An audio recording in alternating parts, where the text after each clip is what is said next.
নিখিলেশ জীবনমোহন বাবুর খুনের তদন্ত করতে গিয়ে কি এমন খুঁজে পায় যা সমস্ত কিছুই এক নিমেষে বদলে দেয়?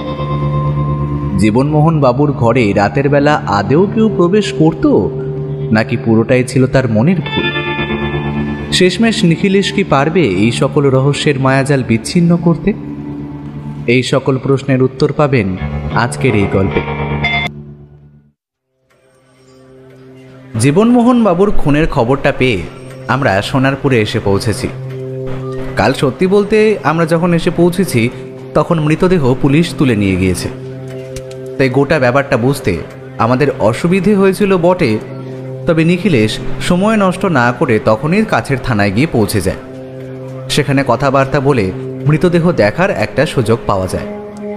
আমরা যথারীতি মৃতদেহ দেখতে দেখতে বুঝতে পারি আসলে খুন হয়েছে মাথায় ভারী কিছু দিয়ে আঘাত করে। মাথার পেছনের দিকে ক্ষত আর রক্ত জমে রয়েছে। যে পুলিশ ইন্সপেক্টর এই কেসের তত্ত্বাবধানে ছিলেন তার সাথে কথাবার্তা বলে নিখিলেশ যখন তার পরিচয় দিল তখন ভদ্রলোক নিখিলেশকে চিনতে পারলেন। আসলে নিখিলেশ যে শুধু শহরেই কেস সমাধান করেছে তা নয়, তাকে মাঝে মাঝে এদিকে ওদিকেও যেতে হয়। তাছাড়া পুলিশের বেশ কিছু কেস সমাধান করার জন্য নিখিলেশকে পুলিশরা অনেকেই চেনে। মৃতদেহর মাথায় আঘাতের চিহ্ন ছাড়া আর কোথাও কিন্তু কোনো রকম ধস্তাধস্তি কিংবা অন্য কোনো চিহ্ন ছিল না। তার মানে মনে করা যায় যে শুধুমাত্র ওই একটা আঘাতেই জীবনমোহনবাবু মারা গিয়েছেন। মোটামুটি কথা বলে এবং মৃতদেহ দেখার পরে আমরা কিন্তু সোজা ফিরে গেলাম জীবনমোহনবাবুর বাড়িতে। আমরা অর্থাৎ আমি, নিখিলেশ আর রাধামোহনবাবু। ফেরার পথে রাধামোহনবাবু একটু আফসোসের সুরে বললেন, এমন একটা ব্যাপার যে ঘটে যাবে সেটা আমি ভাবতে পারিনি। আমিও ভেবেছিলাম দাদার মনের ভুল, না হলে অন্য কোনো একটা সমস্যা হচ্ছে, কিন্তু তাই বলে যে এভাবে। রাধামোহনবাবুর মুখের সেই স্বভাবসিদ্ধ হাসিটা কিন্তু এখন আর নেই। তবুও তার মুখে চিন্তার ছাপ কিংবা অন্য কোনো কিছুই প্রভাব ফেলতে পারেনি। নিখিলেশ মৃতদেহ দেখার পর থেকেই সামান্য গম্ভীর হয়েছিল। পুলিশ ইন্সপেক্টরের সাথেও কিসব যেন কথাবার্তা বেশ কিছুক্ষণ বলছিল। এখনও সে চুপ করে রইল। কিন্তু রাধামোহনবাবু আবার বললেন, আপনার কি মনে হয় বলুন তো নিখিলেশ বাবু, আর আপনাকে ফোনটা করলো কে? আর পুলিশ যা বলছে তাতে তো দরজা ভেঙে ঘরে ঢুকতে হয়েছিল। সেক্ষেত্রে কেউ বাইরে থেকে ঘরে ঢুকে খুনটা করবে কি করে? একটা না একটা জায়গায় তো রয়েইছে রাধামোহনবাবু, আমরা সেটা এখনো পর্যন্ত দেখতে পাইনি। তার মানে এটা তো নয় যে সেটা নেই। আমাদের বাড়িটা ভালো করে খুঁজে দেখতে হবে। আঘাতটা কিন্তু মাথার পেছনের দিকে করা হয়েছে। অর্থাৎ মনে করো জীবনমোহনবাবু বিছানা থেকে উঠে কোনো একটা দিকে এগিয়ে গিয়েছিলেন, আর ঠিক তখনই মাথায় আঘাতটা করা হয়েছে। কেননা বিছানার মধ্যে যদি তিনি শুয়ে থাকতেন তাহলে আঘাতটা পড়তো তার ঠিক কপালের কাছে। নিখিলেশ কিন্তু আমার কথার কোনো উত্তর দিল না, সামান্য মাথা নাড়িয়ে সম্মতি জানাল। আমরা তখন থানা থেকে ফেরার পথে হাঁটতে হাঁটতে অনেকটা চলে এসেছি। থানাটা বাড়ি থেকে খুব একটা বেশি দূরে নয়, আসলে এদিকটা মফস্বল বলা যেতে পারে। একদিকে যেমন দিগন্ত ধানের জমি রয়েছে, গ্রামের ছোঁয়া সেই আগের মতোই থেকে গেছে। অন্যদিকে তেমন স্টেশন সংলগ্ন বেশ কিছু জায়গা আস্তে আস্তে উন্নত হতে শুরু করেছে। থানা থেকে জীবনমোহন বাবুর বাড়ির হাঁটা পথে আধ ঘন্টা মতো। আমরা ইচ্ছে করেই আর গাড়ি নিলাম না। হাঁটতে হাঁটতে যখন বাড়ির কাছাকাছি এসেই পড়েছি তখন রাধামোহন বাবু আবার বললেন, আচ্ছা নিখিলেশ বাবু, যদিও দাদার ঘরে কেউ এসে থাকে আর মৃতদেহ যখন দেখা গেছে তখন তো সেটা নিশ্চিত, তাহলে সে কাল রাতে খুনটা করতে গেল কেন? এতদিন কিছু করলো না, অথচ কাল রাতেই কেন? আমি ভেবেছিলাম নিখিলেশ এই কথার উত্তর দেবে না, কিন্তু এইবারে নিখিলেশ বলে উঠল, একটা সহজ মোটিভ রয়েছে। কালই কিন্তু জীবনমোহনবাবু আমার কাছে গিয়েছিলেন, তারপর সেখান থেকে বাড়িতে ফিরে এসেছেন। অর্থাৎ এই সময়ের মধ্যে এমন কিছু পরিবর্তন হয়েছিল যেটা অপরাধী জানতে পেরেছে। তোমার কাছে কেসটা নিয়ে এসেছিল তার জন্য নাকি? হতেও পারে, আবার এমনটাও হতে পারে যে আমার কাছে যাওয়া ছাড়া জীবনমোহনবাবু এই দুদিনে ঠিক কি কি করেছেন তার মধ্যে উত্তরটা লুকিয়ে রয়েছে। কিন্তু দাদা এই কদিনে ঠিক কি কি করেছে সেটা তো আমি নিজেও ঠিকভাবে জানি না, শুধু আপনার সাথে দেখা করতে যাওয়া ছাড়া। ব্যাপারটা জানা তো খুব একটা সোজা হবে না। আমিও সে সময় বলে উঠলাম, আর খুনি ঘরের ভেতর ঢুকলো কোথা থেকে সেটাও তো খুঁজে বার করতে হবে। ওই বাড়ির এমন কোনো একটা জায়গা রয়েছে যেটা জীবনবাবু ও তার স্ত্রী নিজেও জানেন না। তার মানে ব্যাপারটার পেছনে কোনো রহস্য আছে। এই সমস্ত কিছুর মধ্যে তোমরা কিন্তু আসল ব্যাপারটাই ভুলে যাচ্ছ। রাধামোহন বাবু, আপনি কিন্তু ভুলে যাচ্ছেন আসল কথাটা। জীবনমোহন বাবুর ঘরের আলমারি কিন্তু ভাঙা ছিল, অর্থাৎ এই আলমারির ভেতর থেকে কিছু একটা অন্তত বাইরে গেলেও যেতে পারে। সেটা কি? সোনার গণেশ? না অমরজিৎ, সেই সোনার মূর্তি কোথায় আছে সেটাই তো জীবনমোহন বাবু জানেন না। তাহলে এটা আলমারিতে আসবে কি করে? তাহলে এবার মানে কি করবেন ভাবছেন? একবার কি বাড়িতে গিয়ে সব কিছু খুঁজে দেখা দরকার নাকি? অবশ্যই, এখন বাড়িতে গিয়ে আপনার দাদার ঘরটা ভালোভাবে দেখতে হবে। তাছাড়া তার স্ত্রীর সাথে কথাবার্তা বলতে হবে। ঠিক কি চুরি যেতে পারে সেটা না হলে খুঁজে বার করা যাবে না। আর একটা কথা বলবো, আচ্ছা, এই জীবনমোহন বাবু যখন আপনার কাছে গিয়েছিলেন তখন তো নিজের সমস্যার কথা সব খুলে বলেছিলেন, কিন্তু কখনো তিনি এমন কোনো কথা বলেছিলেন যেটা আপনার খুব একটা সহজ বলে মনে হয়নি? যদিও আপনি নিজেই বলেছেন আপনার দাদা একটু খামখেয়ালি ধরনের, অনেক কিছুই ভুলে যান মাঝে মাঝে, তবু এমন কিছু একটা যেটা অতি স্বাভাবিক নয়? রাধামোহনবাবু কেমন যেন চিন্তা করতে লাগলেন। আমরা বাড়ির প্রায় কাছাকাছি এসে পড়েছি। রাধামোহনবাবুর দিকে বেশ কিছুক্ষণ তাকিয়ে রইল। নিখিলেশ তারপর যখন বুঝতে পারলো তিনি কিছুই মনে করতে পারছেন না, তখন আমরা হাঁটতে শুরু করেছি। একটু পরেই পেছন থেকে রাধামোহনবাবু বলে উঠলেন, তেমন তো কিছুই মনে পড়ছে না নিখিলেশ বাবু, তবে তবে একটা কথা মনে পড়ছে। দাদা বেশ কিছু টাকা কারো কাছে দিয়েছিল। তিনি কাকে দিয়েছিল সে কথাটা আমায় ঠিকঠাকভাবে বলেনি, তবে এটা ছাড়া তো আর অন্য কোনো কিছুই আমার মনে পড়ছে না। আমাদের কথাবার্তা ওই পর্যন্তই হলো। ততক্ষণে আমরা জীবনমোহন বাবুর বাড়িতে চলে এসেছি। জীবনমোহন বাবুর বাড়িতে তার স্ত্রী এবং কন্যা সন্তান রয়েছে, সে কথা আমরা আগেই জানতাম। এখন তার বাড়িতে ঢুকতেই বাড়িটা ভালো করে দেখার সুযোগ পেলাম।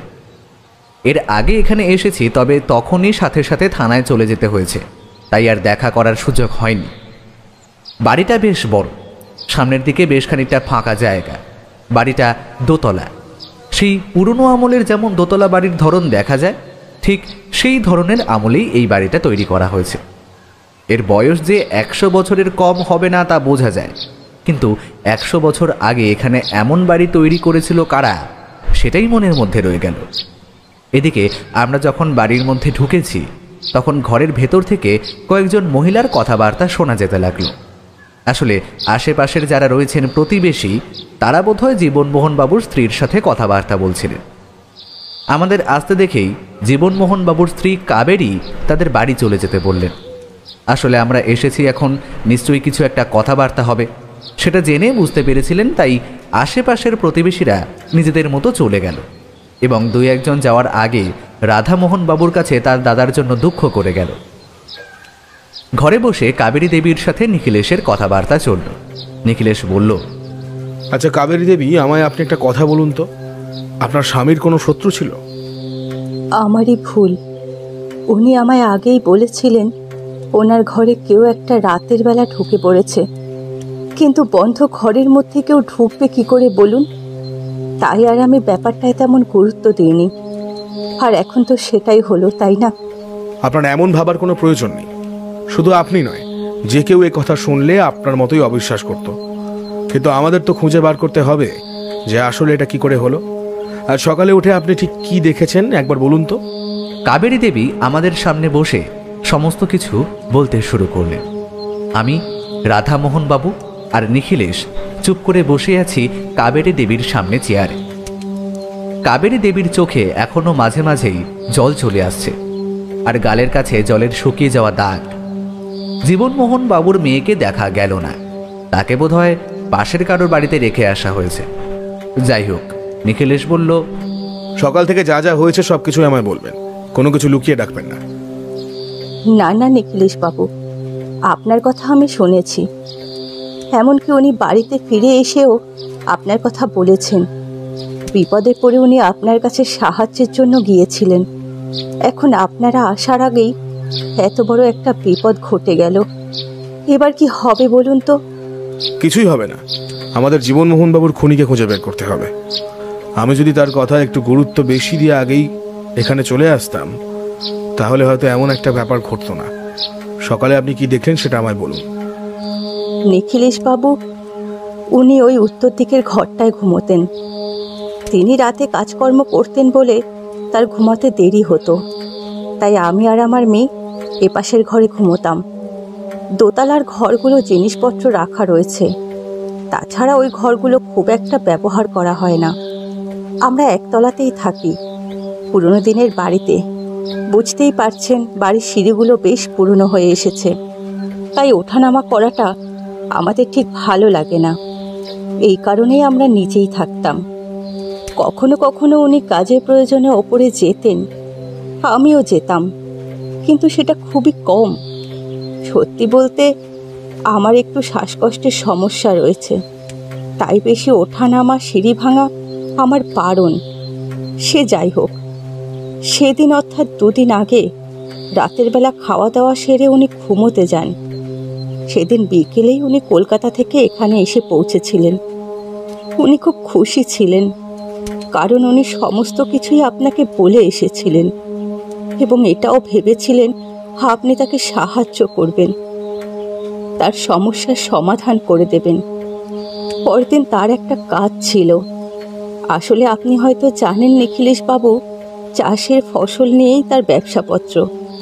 সেই ফসল শহরে যাওয়ার কথা ছিল, তাই তাড়াতাড়ি কাজ সেরে নিয়ে ঘুমোতে চলে গিয়েছিলেন। পরের দিন সকালে যখন আমি উঠি, ততক্ষণে উনি উঠে পড়েন। সকাল সকাল তিনি বেরিয়েও পড়েন, কিন্তু সেদিন আমি ঘুম ভাঙার পরেও দেখতে পাই উনি ওঠেননি। কিছু একটা মনে হতেই আমি তাড়াতাড়ি তার দরজার কাছে গিয়ে ধাক্কা দিতে থাকি, কিন্তু ভেতর থেকে কোনো শব্দ বাইরে আসে না। তখন বাধ্য হয়ে আশেপাশে সবাইকে ডেকে আনতে হয়। আশেপাশে সবাই এসে যখন দরজা ভাঙে, তখন দেখতে পাই মেঝের ওপর উনি পড়ে রয়েছেন। মাথার পাশ থেকে রক্ত বেরিয়ে চারপাশে ছড়িয়ে পড়েছে। সে দৃশ্য ভোলার নয় নিখিলেশ বাবু, সে দৃশ্য ভোলার নয়। কথাটা বলতে বলতে কাবেরী দেবীর দুটো চোখ আবার জলে ভরে উঠল। শেষের দিকে তার গলা রুদ্ধ হয়ে আসছিল। রাধামোহনবাবু চুপ করে শুনছিলেন, এবার বলে উঠলেন, কিন্তু বৌদি, তোমরা তো দরজা ভেঙে ভেতরে ঢুকেছিলে, তাহলে ঘরের মধ্যে দাদা ওভাবে মারা গেল কি করে? পুলিশ বলছে মাথায় ভারী কিছু দিয়ে আঘাত করার জন্য এমনটা হয়েছে, কিন্তু ঘরের মধ্যে এমন কিছু পাওয়া যায়নি যেটা দিয়ে আঘাত করা হতে পারে। আচ্ছা কাবেরী দেবী, একটা কথা বলুন তো, আলমারিটা খোলা অবস্থায় পাওয়া গিয়েছিল, সেই আলমারি থেকে কি কিছু চুরি হয়েছে বলে আপনার মনে হয়? টাকা পয়সা কিছু চুরি গেছে বলে তো মনে হয় না, কারণ ওই ঘরে টাকা পয়সা খুব বেশি থাকতো না, থাকতো দোতলার ঘরের সিন্ধুকে। তাই টাকা পয়সা চুরি যাওয়ার কথা তো নয়, তবে ব্যবসার কিছু কাগজপত্র থাকতো। আর কিছু ছিল? মানে মনে করে বলুন, কি কি থাকতো আলমারিতে? ব্যবসার কাগজপত্র ছাড়া জামা কাপড় এগুলোই থাকতো। চুরি যাওয়ার মতন তেমন কিছু সেখানে ছিল না নিখিলেশ বাবু। এবার একটা কথা বলি, আপনাকে যখন আপনার স্বামী তার ঘরে রাতের বেলায় কারোর আসার কথা বললেন, তখন আপনি সেটা গুরুত্ব দেননি কেন? কেন মনে হলো তিনি ব্যাপারটা ভুল করছেন? কথাটা বলেই নিখিলেশ কেমন যেন সন্দেহের চোখে তাকালো কাবেরী দেবীর দিকে। এমন একটা প্রশ্নে তিনি নিজেও সামান্য চমকে গিয়েছিলেন। রাধামোহনবাবুর একবার নিখিলেশ, একবার কাবেরী দেবীর দিকে তাকাচ্ছেন। কাবেরী দেবী নিখিলেশের কথায় কেমন যেন একটু চমকে উঠলেন, তারপর বললেন, সে কি, আমি তার কথায় গুরুত্ব দিইনি এ কথা আপনাকে কে বলল? আমি তো নিজেই তাকে আপনার কাছে যেতে বললাম। উনি বলেছিলেন কলকাতায় তার ভাই রাধামোহনের কাছে গেলে সেখান থেকে আপনার সাথে দেখা করতে পারবে। এই কথা তো তাকে আমিই বলেছিলাম, অথচ আপনি বলছেন আমি তার কথায় গুরুত্ব দিইনি। এবার কাবেরী দেবীর কথায় আমি অবাক হলাম। রাধামোহনবাবু বললেন, কিন্তু বৌঠান, দাদা যে আমায় বলেছিল তুমি নাকি তার কোনো কথাই বিশ্বাস করনি, আর তাই সে আমার কাছে এসেছিল।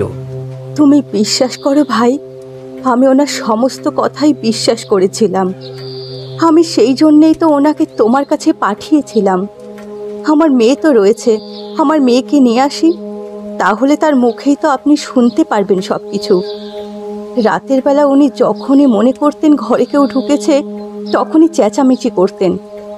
তখনই আমি তার ঘরে আলো নিয়ে ঢুকতাম, কিন্তু কোথাও কাউকে দেখতে পাইনি।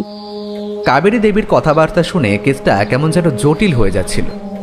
আমরা খুঁজতে এসেছিলাম জীবনমোহন বাবুর খুনের কারণ আর কে তাকে খুন করলো সেটা, কিন্তু এখানে এসে তো দেখা যাচ্ছে জীবনমোহন বাবু আমাদের যা যা বলে এসেছেন তার সবকিছু সঠিক নয়। আবার এমনটাও হতে পারে যে কাবেরী দেবী আমাদের মিথ্যা কথা বলছে। কিন্তু তিনি মিথ্যা কথা বলতে যাবেন কেন? নিখিলেশ বোধহয় আমার মতোই কিছু বুঝতে পারছিল না, তাই বেশ কিছুক্ষণ চুপ করে বসে রইল। এদিকে কাবেরী দেবী নিজের মতো বলে চলেছেন, দেখুন নিখিলেশ বাবু, এখন তো আমার সন্দেহ হচ্ছে উনি আপনাকে কি বলে এসেছেন।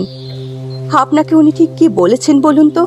আপনার বাড়িতে, অর্থাৎ উনি যে ঘরে থাকতেন সেই ঘরে রাতের বেলা কেউ একটা বাইরে থেকে এসে ঢুকছে, অথচ তাকে দেখতে পাওয়া যাচ্ছে না। তার মনে হয়েছিল কেউ তাকে ভয় দেখাতে চাইছে, কিন্তু তাকে চিনতে পারেননি।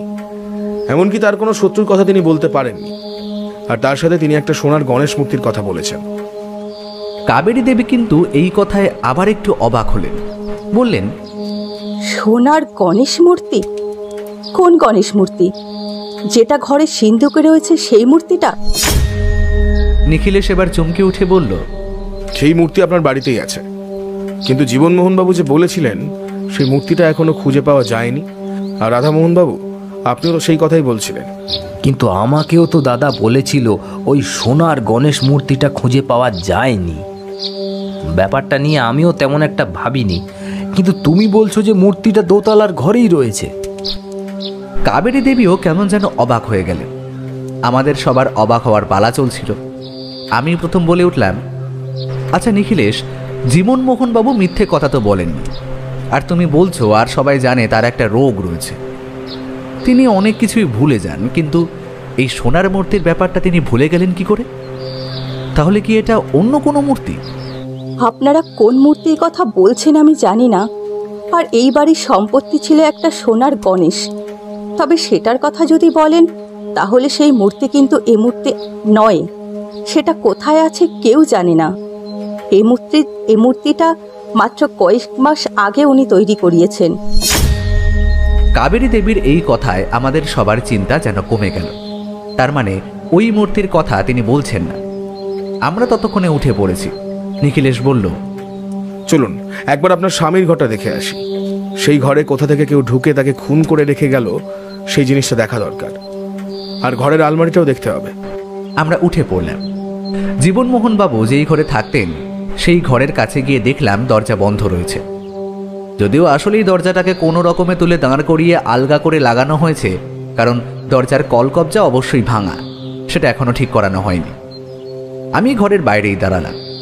নিখিলেশ, রাধামোহন বাবু সবাই এক এক করে ভেতরে ঢুকতেই নিখিলেশ বলল, আচ্ছা অমরজি, তুমি একটু বাইরে থেকে দরজাটা ভালো করে দেখো তো, দরজায় কোনো রকম কোনো পরিবর্তন দেখতে পাও নাকি? নিখিলেশ যে আসলে কি বলল আমি বুঝতে পারলাম না। তবু আবার দরজাটা তুলে দাঁড় করাতেই আমি ভালো করে দেখার চেষ্টা করলাম। না, সাধারণ দরজা, তবে পুরনো আমলের। ভেতর থেকে বন্ধ থাকলে বাইরে থেকে তা খোলার কোনো উপায় নেই, তেমনি বাইরে থেকে বন্ধ করে দিলে ভেতর থেকেও কেউ খুলতে পারবে না। আমি একটু গলা তুলে বললাম, না নিখিলেশ, দরজা তো ঠিকই আছে, দরজার মধ্যে কোনো কারচুপি নেই, আর তাছাড়া এখন তো দরজাটা ভাঙা রয়েছে। ঘরের ভেতরে গিয়ে ঢুকতেই কাবেরী দেবী মেঝেতে একটা নির্দিষ্ট দিকে নির্দেশ করে বলল, নিখিলেশ বাবু, এইখানেই ওনার মৃতদেহটা পড়েছিল, মাথাটা নিচের দিকে করে। মাথাটা নিচের দিকে করা বলতে আপনি কি বলতে চাইছেন? তিনি মেঝেতে উল্টো হয়ে পড়েছিলেন? নিখিলেশ বাবু, উনি উল্টো হয়েই পড়েছিলেন। মাথার পেছনের দিকটা যেখানে আঘাত লেগেছিল সেটা নিচের দিকে ছিল। নিখিলেশ কেমন যেন অবাক হলো এই কথায়। বিছানার একপাশে বসে মুখের সামনে দুটো হাত চেপে ধরল। তারপর রাধামোহন বাবুর দিকে তাকিয়ে বলল, রাধামোহনবাবু, এখানে থাকার তো তেমন কোনো ব্যবস্থা হবে না, অথচ আমাদের কেসে সলভ করে যেতেই হবে। প্রতিদিন তো আর এখানে আসা সম্ভব নয়। একটা কাজ করুন, এখানে থেকে যান, আমরা ফিরে যাই। এই সময় আপনার এখানে থাকা দরকার।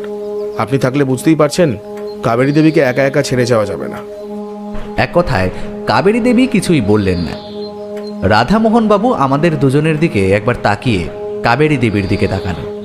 বোধহয় কাবেরী দেবীও মনে মনে এটাই চাইছিলেন, তবে মুখ ফুটে বলতে পারছিলেন না। এ সময় একজন পুরুষ মানুষের বাড়িতে থাকা দরকার। তাছাড়া কাবেরী দেবীর বাপের বাড়ির লোকজনের তো আসা দরকার ছিল, কিন্তু তারা এলো না কেন সেটাই বুঝতে পারছিলাম না। কিন্তু নিখিলেশ বাবু, মানে আমি একা এখানে। কোনো অসুবিধা হবে না রাধামোহন বাবু। আর আমার মনে হয় কাবেরী দেবীর বাপের বাড়ির দিক থেকে কেউ নেই, তার যে কোনো একটা কারণ হতে পারে। আমার মা ছোটবেলাতেই মারা গেছেন। বাবার কাছে মানুষ, তা বাবাও বছর কয়েক আগে মারা যান। আমার বাপের বাড়ির কারোর সাথেই আমার সম্পর্ক খুব একটা ভালো নয়, তাই তাদের আর জানানো হয়নি। রাধামোহন বাবু কিন্তু শেষ পর্যন্ত সেখানেই থেকে গেলেন। নিখিলেশ ভালো করে ঘরের চারপাশটা দেখল, তারপর বাড়ির পেছনের দিকে অল্প বাগান মতো জায়গাটায় ঘুরে ঘুরে কিছু একটা খোঁজার চেষ্টা করতে লাগলো। তারপর যখন প্রায় অনেক দেরি হয়ে যাচ্ছে, তখন আমরা সেখান থেকে চলে এলাম। প্রথমে গেলাম থানায়, তারপর সেখান থেকে ফিরে গেলাম বাড়িতে। এখানে কিন্তু একটা ব্যাপারে আমি অবাক হয়েছিলাম। তার কারণ নিখিলেশ যখন প্রথম সোনারপুর যাওয়ার কথা বলে, তখন তার সাথে এভাবেই কথা হয়েছিল যে সেখানে গিয়ে আমাদের কয়েকটা দিন থাকতে হবে। কিন্তু এখানে এসে হঠাৎ করেই নিখিলেশের মত বদল করে ফেললো কেন, তা আমি জানি না। তাই অনেক রাত্রে যখন আমরা বাড়ি ফিরে আসি, তখন বৌঠান প্রথমে বেশ রাগারাগি করে, তারপর আমাদের খেতে দিয়ে খাবার টেবিলে বসে বলে, ব্যাপারটা কি হয়েছে বলো তো? তোমরা প্রথমে তো সেখানে কয়েকদিন থাকবে বলে গেছিলে, আর যাওয়ার সময় ব্যাগপত্র নিয়ে গেলে না, তাড়াতাড়ি চলে এলে কেন? এই ব্যাপারে এখন তো তোমায় কিছুই খুলে বলতে পারবো না কৃষ্ণা। আসলে আমি নিজেও বুঝে উঠতে পারছি না ঠিক। আমার একটু সময় দাও, আমি তোমার সবকিছু খুলে বলবো। বৌঠান আমার মুখের দিকে তাকাতে আমিও বলে উঠলাম, সত্যি বৌঠান, এই কেসে এমনভাবে সব কিছু জড়িয়ে রয়েছে, বোঝা যাচ্ছে না ভদ্রলোক আমাদের সত্যি কথা বলছে না মিথ্যা কথা বলেছেন। এই দুদিন আগে যে লোকটা বাড়িতে এলেন, তার কথাই বলছো তো? তার একটা সোনার গণেশ মূর্তি ছিল না? নিখিলেশ কোনো কিছু না বলে চুপ করে খেয়ে যাচ্ছিল। আমি বৌঠানকে অল্প কথায় সমস্ত ব্যাপারটা বুঝিয়ে দিতে বৌঠান নিজেও চুপ করল। তারপর খেতে খেতে একসময় হঠাৎ করে বলে উঠল, কেউ যে মিথ্যে কথা বলছে সেটা বোঝাই যাচ্ছে। জীবনমোহন বাবু যদি মিথ্যে কথা বলেন, তাহলে তার একটা কারণ রয়েছে, তার একটা রোগ রয়েছে তোমরা বলছো। কিন্তু অন্য কেউ তো আর মিথ্যে কথা বলবে না। আশেপাশে প্রতিবেশীদের কাছ থেকে খোঁজ নিয়ে দেখা যেতে পারে। তাছাড়া তুমি তো বললে খুনের পেছনে একটা মোটিভ থাকে। হঠাৎ করে তার ঘরে ঢুকে তাকে কেউ খুন করতে গেল কেন? আমি তো মনে করছিলাম সোনার মূর্তিটার জন্যই নাকি এটা হয়েছে, কিন্তু সেটা তো নাকি উপরের দোতলার ঘরে সিন্ধুকের মধ্যেই রয়েছে। একটু সময় লাগবে অমরজিৎ, আশা করছি সবকিছু ঠিক আমাদের সামনে আসবে। আসলে এই জীবনমোহন বাবু যদি সমস্ত কথা ভালোভাবে বলতো, তাহলে আর সমস্যা হতো না। কিন্তু সে যাই হোক, তুমি একটু আমার ঘরে এসো তো। খাওয়া দাওয়ার পর আমি আর নিখিলেশ তার ঘরে গিয়ে বসতেই নিখিলেশ বলে উঠল, জীবনমোহন বাবুকে কেউ খুন করলে তার কাছ থেকে কি কি পাবে? টাকা পয়সা, সেই সোনার মূর্তির খোঁজ, তাছাড়া আর কিছু পাওয়া যেতে পারে তার কাছ থেকে? এগুলো ছাড়া তো আর কিছু মাথায় আসছে না। তবে তার ঘরের আলমারিতে কি এমন কিছু ছিল যেটা চুরি করা যেতে পারে? থাকতে পারে অমরজিৎ, তুমি ভুলে যাচ্ছ জীবনমোহন বাবু মাঝে মাঝে ভুলে যান, তাই তিনি আলমারিতে দামি কিছু রাখলেও সেটা তার মনে নাও থাকতে পারে। যদি তার স্ত্রী কাবেরী দেবী সেটা না দেখেন, তাহলে তো হয়েই গেল। কি বলতে চাইছো তুমি বলো তো? মনে আছে জীবনমোহন বাবু বলেছিলেন আমার কাছ থেকে ফিরে সেই দিনই তাকে বাড়িতে ফিরতে হবে, পরদিন সকালে তার কাজ রয়েছে। আর রাধামোহন বাবু বলেছিলেন জীবনমোহন বাবুর কাউকে বেশ খানিকটা টাকা দেওয়ার কথা ছিল, অর্থাৎ তিনি টাকাটা তুলে রেখেছিলেন, কোথাও একটা তুলে রেখেছিলেন, আর সেটা তার ঘরের আলমারিও হতে পারে। তার মানে তুমি কি বলতে চাইছো? ওই আলমারির টাকার জন্য জীবনমোহন বাবুকে খুন করা হয়েছে? কিন্তু সব থেকে বড় প্রশ্ন হলো, খুনটা করলো কে? এবার আমি তোমায় যেটা বলতে চাইছি বা বলতে চলেছি, তার সমস্ত কিছুই কিন্তু আমার অনুমান অমরজিৎ। আর মনে হয় জীবনমোহন বাবুকে কেউ খুন করেননি, তিনি নিজেই নিজেকে খুন করেছেন। ওই ঘরের আলমারিটা তুমি নিশ্চয়ই দেখেছিলে।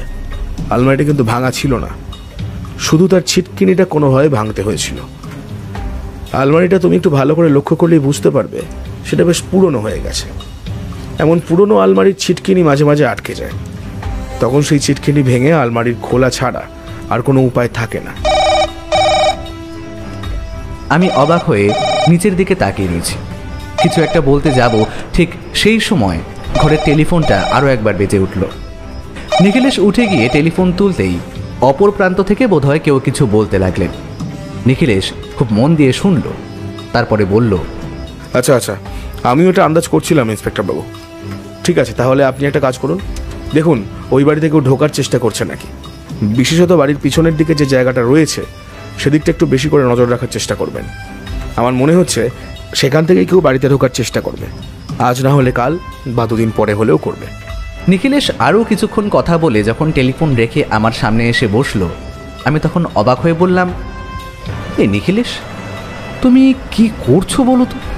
ওই ইন্সপেক্টরের সাথে তোমার কথা হচ্ছিল, মানে যিনি জীবনমোহনবাবুর খুনের কেসটা দেখছেন? নিখিলেশ হেসে উঠে বলল, অমরজিৎ, তুমি এখন ওটাকে খুন বলছো। ওটা খুন নয়, ওটা এক ধরনের আত্মহত্যা। আত্মহত্যা বলা চলে না, আসলে জীবনমোহনবাবু নিজেই বুঝতে পারেননি হয়তো তিনি মারা যাবেন। জীবনমোহনবাবুর বাড়ির খাটের কাজটা দেখেছ? খাটের পায়াগুলো দেখেছিলে কেমন শক্ত? ওই পায়াতে যদি কারোর মাথার পেছনের দিকে আঘাত লাগে তাহলে কি হতে পারে? তার মানে তুমি বলতে চাইছো, কিন্তু এমনটা কি হতে পারে? তাহলে এই ঘরের মধ্যে যে আসতো তার ব্যাপারটা? বাড়িটা বেশ পুরনো, এইরকম বাড়িতে গুপ্তপথ থাকার সম্ভাবনাটা কম নয়। কিন্তু সমস্যা হলো, জীবনমোহনবাবু কি সে কথাটা জানতেন না, নাকি তিনি ব্যাপারটা মনে রাখতে পারেননি? তাহলে তো গোটা ব্যাপারটা একদিক থেকে সহজ হয়ে গেল, কিন্তু ওই গুপ্ত দরজাটা খুঁজে বার করাটাই তো সমস্যা। তাছাড়া সব কিছুই যদি তোমার অনুমান মতো হয় তাহলে তো কেসটা একরকম সমাধান হয়েই গেল। কিন্তু তাহলে তুমি নজর রাখতে বলছো কেন? বাইরে থেকে কেউ আসবে বলে কি তোমার মনে হয়? কেউ তো নিশ্চয়ই আসবে, নিশ্চয়ই আসবে। আমার মনে হয় আলমারির মধ্যে যে বাক্সে টাকা ছিল সেই বাক্সটা ওই ঘরের মধ্যে অন্য কোথাও রয়েছে, আর সেটাই অপরাধী জানে। কিন্তু এতদিন ধরে এমন একটা কাজ করে অপরাধীর লাভ কি হবে?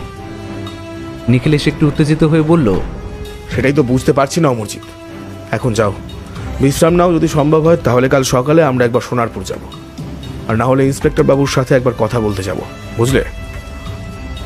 আমি সমস্ত কিছুই বুঝতে পারছিলাম, আর এটাও বুঝতে পারছিলাম যে নিখিলেশ মন দিয়ে কিছু একটা ভেবে চলেছে, আর তার ভাবনা যদি ঠিক হয় তাহলে খুব তাড়াতাড়ি কেসটা আমরা সমাধান করে ফেলতে পারবো। নিখিলেশ যে কিছু একটা আন্দাজ করেছে সেটা আমি বুঝতে পারছিলাম, আর এটাও বুঝতে পারছিলাম সে কাউকে সন্দেহ করেছে। কিন্তু ও বাড়িতে সন্দেহ করার মতো রয়েছে একমাত্র কাবেরী দেবী, কিন্তু তিনি এমন কাজ করতে যাবেন কেন? তাছাড়া জীবনমোহনবাবুর ভাই রাধামোহনবাবুর কথা যদি বলি, তিনি তো আমাদের সাথে এখানেই ছিলেন। তাছাড়া আগের দিন সকালবেলায় আমাদের সাথে তার কথা হয়েছে। কি যে হচ্ছে তার কিছুই বুঝতে পারছি না।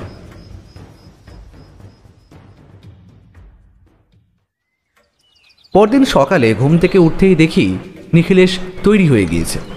আমি তার ঘরে ঢুকে তাকে দেখে অবাক হয়ে বললাম, কি ব্যাপার, তুমি এই সময় আবার কোথায় চললে? কাল ইন্সপেক্টরের সাথে কথা হয়েছিল, আর সকালে তিনি নিজেই টেলিফোন করেছিলেন। আমার সোনারপুরে গিয়ে থাকতে হবে 2 দিন, তবে তোমার বোধ হয় যাওয়া হবে না।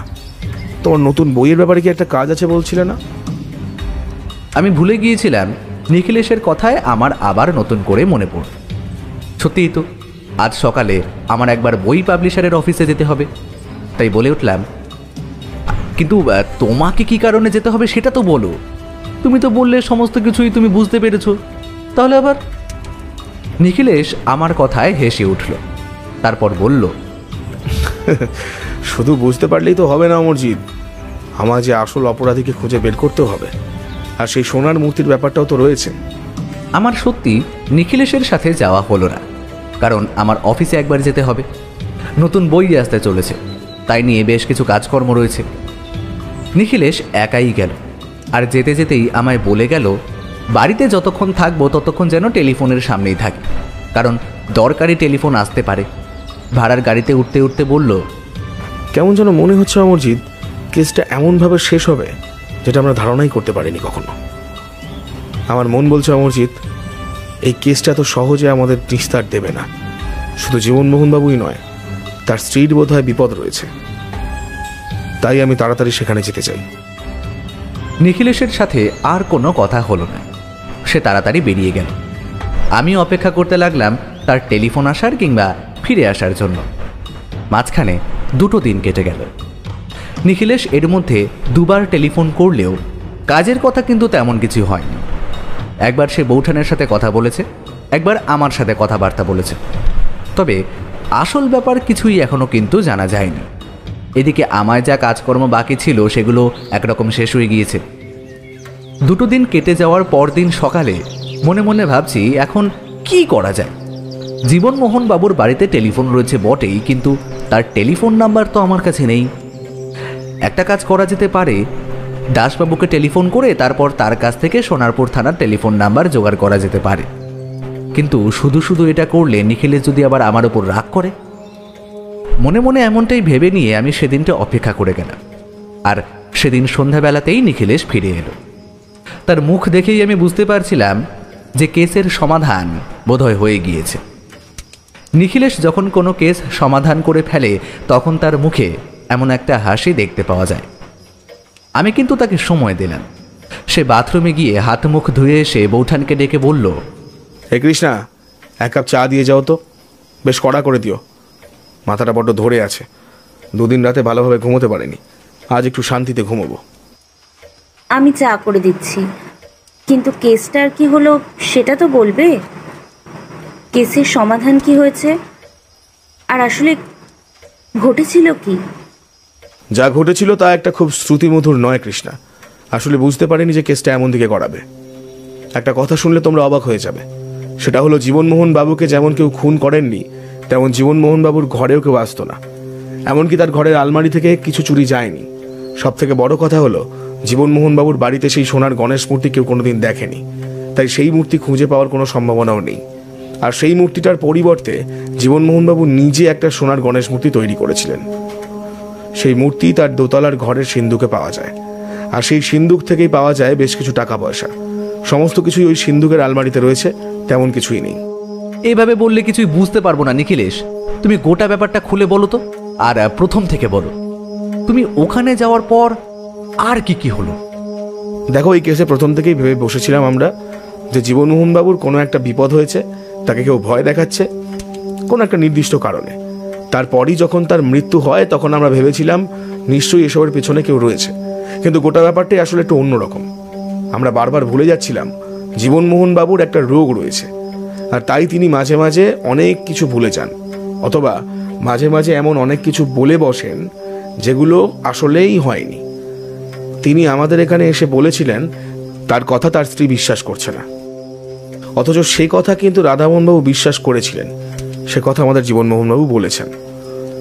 আবার আমরা যখন তার বাড়িতে পৌঁছলাম তখন তার স্ত্রী জানালেন তিনি তার কথা বিশ্বাস করেছিলেন এবং ঘর খোঁজার চেষ্টাও করেছিলেন, কিন্তু বন্ধ ঘরের মধ্যে কে আসবে? তখন মাত্র একটাই অনুমান আমার কাছে ছিল, তা হলো ঘরে ঢোকার অন্য কোনো রাস্তা থাকতে পারে, যেটা ওই বাড়িটা যেহেতু অনেকটা পুরনো। তাই এমন বাড়িতে গুপ্ত দরজা থাকলেও থাকতে পারে, আগে বলেছি। কিন্তু গোটা বাড়িটা খুঁজেও কোনো গুপ্ত দরজা আমি পাইনি। আমি ভেবেছিলাম বাইরে থেকে কেউ জীবনমোহন বাবুর বাড়িতে এসে তাকে ভয় দেখাতো বা খুন করতে চেয়েছিল। কিন্তু যেখানে কোনো দরজাই নেই সেখানে বাইরের লোক আসবে কি করে? কিন্তু তাহলে জীবনমোহন বাবু মারা গেলেন কি করে? আর তার ঘরে তিনি যাকে দেখতে পেতেন? দেখো কৃষ্ণা, জীবনমোহন বাবু মারা গিয়েছিলেন তার ঘরের মধ্যে হঠাৎ করে মেঝেতে পড়ে গিয়ে। এবার কি কারণে তিনি মেঝেতে পড়ে গেছেন সেটা খুঁজতে গিয়ে একটাই অনুমান আমার হচ্ছে, ওই ঘরের আলমারির ছিটকিনি ভাঙা অবস্থায় ছিল। যদি আলমারিটা পুরনো আমলের না হতো তাহলে অমন ছিটকিনি দেখা যেত না। ছিটকিনিটা বোধ হয় কোনো কারণে শক্ত হয়ে গিয়েছিল, তাই খুলছিল না। আর সেই ছিটকিনিটা খুলতে গিয়ে টানাটানি করার সময় জীবনমোহনবাবু কোনোভাবে ঘরের মেঝেতে ছিটকে পড়েন। বোধহয় ছিটকিনি খুলে তার হাতে চলে এসেছিল এবং তখনই তিনি গিয়ে মাটিতে পড়েন এবং আঘাত পান। তার মাথাটা গিয়ে ঠেকেছিল তাদের পুরনো আমলের বিছানার পায়ার কাছে। সেই পায়া তুমি না দেখলেও অমরজিৎ দেখেছে। আগেকার দিনের খাট মাঝে মাঝে লোহা দিয়ে তৈরি করা হতো। ওই খাটের পায়াগুলো লোহার ছিল, আর সেই পায়ার উপর ছিটকে পড়ার জন্য তিনি মাথায় আঘাত পেয়ে মারা যান। এত দ্রুত ব্যাপারটা হয়ে যায় যে তিনি চিৎকার করার সুযোগটা পাননি। তাই তার স্ত্রী রাতের বেলা কিছু জানতে পারেননি। পরে সকালে যখন তাকে ডাকতে যাওয়া হয় তখন সমস্যাটা বোঝা যায়। ঘরের আলমারি খোলা ছিল বলে সবাই সন্দেহ করে চুরি করে খুন করা হয়েছে, কিন্তু আসলে চুরি বা খুন কোনোটাই হয়নি। সেটা তো তুমি আগেই বলেছিলে, সেটা বুঝতে পারছি, কিন্তু জীবনমোহন বাবু তার ঘরের মধ্যে কাউকে যে দেখতে পাচ্ছিলেন সেই ব্যাপারটা? এ ব্যাপারে আমি একজন ডাক্তারের সাথে কথাবার্তা বলেছি। তাদেরকে আমি জীবনমোহন বাবুর সমস্ত কথা খুলে বলেছি। তারা মনে করেছেন জীবনমোহন বাবু এমন কিছু ভুল দেখে থাকতে পারেন রাতের বেলা। তার ঘরের ভেতরটা আমি দেখেছি। সত্যি বলতে একদিন গোটা রাত আমি জীবনমোহন বাবুর ঘরেই কাটিয়েছি। তার ঘরের আয়নাটা তুমি দেখেছিলে? আয়নাটা ঘরের এমন জায়গায় রয়েছে যে জানলা দিয়ে বাইরে চাঁদের আলো ঘরের ভেতরে পড়লেই আয়নাতে সবকিছু স্পষ্টভাবে দেখা যায়। আমার মনে হয় জীবনমোহন বাবু আয়নাতে নিজের ছায়া দেখে কিংবা অন্ধকারে অন্য কিছু দেখে ভয় পেতেন, আর সেই কারণেই তার এমন মনে হয়েছিল। তার ভুলে যাওয়া এবং তার সাথে এমন একটা ভয় থাকার জন্য ব্যাপারটা তার মনের মধ্যে কাজ করছিল। আসলে তিনি মানসিকভাবে সামান্য অসুস্থ হয়ে পড়েছিলেন। তুমি ভেবে দেখো, জীবনমোহনবাবু থাকে নিচের ঘরে, আর টাকা পয়সা সমস্ত কিছু উপরের ঘরের সিন্ধুকে। সে ঘর তালাবন্ধ। তিনি বুঝতে পারতেন তার শত্রু রয়েছে এবং তার টাকা পয়সার জন্য তার উপর আক্রমণ করতে পারে, তাই তিনি কাউকে বিশ্বাস করতেন না। এ ব্যাপারে জীবনমোহনবাবুর স্ত্রীর সাথে কথা বলেও আমরা অনেক কিছু জানতে পেরেছি। তার মানে চুরি খুন কোনো অপরাধ হয়নি, শুধু শুধু তোমাদের কেসটা হাতে নিতে হয়েছে, আর জীবনমোহন বাবু মারা গেলেন অকারণে। হ্যাঁ, সেটাই তো। কিন্তু প্রথম থেকে জীবনমোহন বাবুকে কিন্তু তেমন কিছুই মনে হয়নি। সত্যি যে ভদ্রলোকের কোনো একটা বিপদ আছে সেটাই তো আমাদের মনে হয়েছিল। ভাবা যায় এমন কিছু হতে পারে। কিন্তু ইন্সপেক্টর বাবু কি বলছেন? পুলিশ ইন্সপেক্টর আমার সাথে সহমত হয়েছেন। ওই বিছানার পায়ের কাছে শুকিয়ে যাওয়া রক্তের ছাপ পাওয়া গেছে। কোথায় মনে হয়েছিল রক্ত হয়তো মাথায় আঘাত করার জন্য ওখানে গিয়ে পড়েছে, কিন্তু বাকি আরো অনেক কিছু মিলিয়ে আমি যেটা অনুমান করেছিলাম সেটা সত্যি অমরজিৎ। শুধু একটাই চিন্তা রয়ে গেছে, কাবেরী দেবী আর তার মেয়ের ভবিষ্যৎ নিয়ে। কাবেরী দেবীর বাপের বাড়িতেও তেমন কেউ নেই। রাধামোহন বাবু তো একাই থাকেন। তাহলে রাধামোহন বাবু যদি সেখানে গিয়ে থাকেন, কাজকর্ম সমস্ত কিছু দেখেন, তাহলে আমার মনে হয় সেটা ভালোই হবে। তাছাড়া ওই বাড়ির সমস্ত সম্পত্তি কিংবা বাকি সব কিছু তো কাবেরী দেবীর সাথে সাথে রাধামোহন বাবুরও প্রাপ্য, তাই তিনি সেখানে থাকলেই আমার মনে হয় ভালোই হবে। আমি রাধামোহন বাবুর সাথে বিষয় নিয়ে কথা বলেছি অমরজিৎ। তিনি একটু ভেবে দেখতে চাইছেন। তবে রাধামোহন বাবু মানুষ হিসেবে খুব একটা খারাপ নন। তবে আমার মনে হয় তিনি এই ব্যাপারটায় খুব বেশি আপত্তি করে থাকতে পারবেন না। তাহলে তো সমাধান হয়েই গেল নিখিলেশ। হ্যাঁ, তবে সোনার গণেশ মূর্তিটা পাওয়া গেলে একেবারে সোনায় সোহাগা হয়ে যেত। আমিও সেটাই ভাবছিলাম। প্রথমেই যখন শুনেছিলাম একটা সোনার গণেশ মূর্তি রয়েছে, তখন আমিও ভেবেছিলাম সেটা বোধহয় পাওয়া যাবে। পাওয়া যায়নি যখন, কি আর করা যায়। নিখিলেশ চেয়ারে বসে হাত দুটো মুখের সামনে দিয়ে রইল। আমার মনে হলো সে যেন নতুন করে কিছু ভাবছে। তাই আমি বললাম, কি হয়েছে বলো তো নিখিলেশ? তুমি কি আবার কিছু ভাবছো? না, তেমন কিছু নয়। আসলে আমি এটাই ভাবছিলাম যে এই কেসটায় যে কোনো সময় যে কেউ ফেঁসে যেতে পারত। মনে করো সেদিন রাতে যদি জীবনমোহন বাবুর স্ত্রী কোনো কারণে ওই ঘরে ঢুকতো, তাহলে সন্দেহটা ওর ওপরেই চলে আসতো। দরজাটা বন্ধ ছিল বলে সন্দেহটা কিন্তু ওর ওপরে যায়নি। তারপরে রাধামোহন বাবুর কথাই ভাবো, একটা মোটিভ থেকেই যাচ্ছে। সেদিন রাতে যদি তিনি নিজে গিয়ে তার দাদাকে খুন করে থাকেন, আর সেটা যদি কাবেরী দেবীর চোখের আড়ালে হয় কিংবা কাবেরী দেবীর ইচ্ছেতেই হয়, তাহলে তার প্রমাণ কোথায় থাকছে? আমি নিখিলেশের এমন একটা কথায় অবাক হয়ে গেলাম। বৌঠানও অবাক হয়েছিল। বলল, এসব তুমি কি বলছো? তার মানে তুমি ওদের দুজনকে এখনো সন্দেহ করে চলেছ? কিন্তু তুমি তো বললে যে খুন হয়নি। খুন হয়নি, কিন্তু জীবনমোহন বাবুর অকারণ ভয়টাকে কেউ যদি বাড়িয়ে দিতে চায়, আর তারপরে আলমারির ছিটকিনিটা যদি কেউ ইচ্ছে করে শক্ত করে লাগিয়ে রাখে, বা বাকিটা যদি একটা সুন্দর পরিকল্পনা মতো হয়, তাহলে অপরাধীকে ধরার মতন কোনো শত্রু নেই। অথচ অপরাধীর মোটিভ সম্পন্ন হয়ে গেল। আমি আর বৌঠান একবার দুজন দুজনকে দেখলাম। তারপর আমি বললাম, আচ্ছা, এখানে মোটিভ কি রয়েছে কাবেরী দেবীর কিংবা রাধামোহন বাবুর? দুজনের সম্পত্তি নিয়ে খুব একটা যে উৎসাহী ছিলেন তা কিন্তু মনে হয়নি। তাহলে সম্পত্তি ছাড়া আর কি কারণে খুন হতে পারে? কোনো কথা বলল না। মাথার পিছনে দুটো হাত রেখে চোখ বন্ধ করে হেলান দিয়ে বলল, আমি তো শুধু সম্ভাবনার কথা বলেছি অমরজিৎ। কোনো প্রমাণ যখন নেই, তাহলে আমি তো আর কাউকে দোষী সাব্যস্ত করতে পারি না। আমি খালি বলতে পারি আর বলছি, আসলে এমনটাও হতে পারত, হয়েছে সেটা তো বলিনি। নিখিলেশ হেসে উঠল। আমি আর বৌঠান অবাক হয়ে সেই দিকে তাকিয়ে রইলাম। নিখিলেশ যেন নিজের মনেই বলে উঠল, অনুমান, শুধু অনুমানে কোনো লাভ নেই। হ্যাঁ, প্রমাণ দরকার, প্রমাণ। প্রমাণ না থাকলে মাঝে মাঝে অপরাধী ছাড়া পেয়ে যেতে পারে। আমার কেমন যেন মনে হলো সে এই কথাটার মধ্যে দিয়ে অনেক কিছু বলতে চাইলেও আমি বুঝতে পারছিলাম না সে আসলে কি বলতে চাইছে।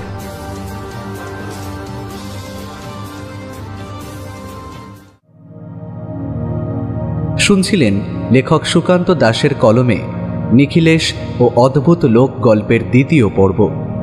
সম্পাদনা, ডিরেকশন এবং ভিডিওর ভিজুয়াল এফেক্টসে দেবলীনা, পরিচালনা ও বিশেষ সহযোগিতায় প্রায়ণ গোস্বামী, শব্দ পরিকল্পনা, মিশ্রণ এবং আবহ সৃষ্টিতে 62 FPS স্টুডিও, পোস্টার ডিজাইনে কভারম্যান অভিব্রত। কেমন লাগলো আজকের গল্পটি? ভালো লাগলে অবশ্যই আমাদের সাবস্ক্রাইব করে আমাদের সাথে থাকুন এবং লাইক ও কমেন্টের মাধ্যমে আপনার মতামত জানান। এরকম গল্প যদি আরও শুনতে চান তাহলে প্লিজ আমাদের কমেন্টের মাধ্যমে জানান। দেখা হবে নতুন কোনো গল্পে।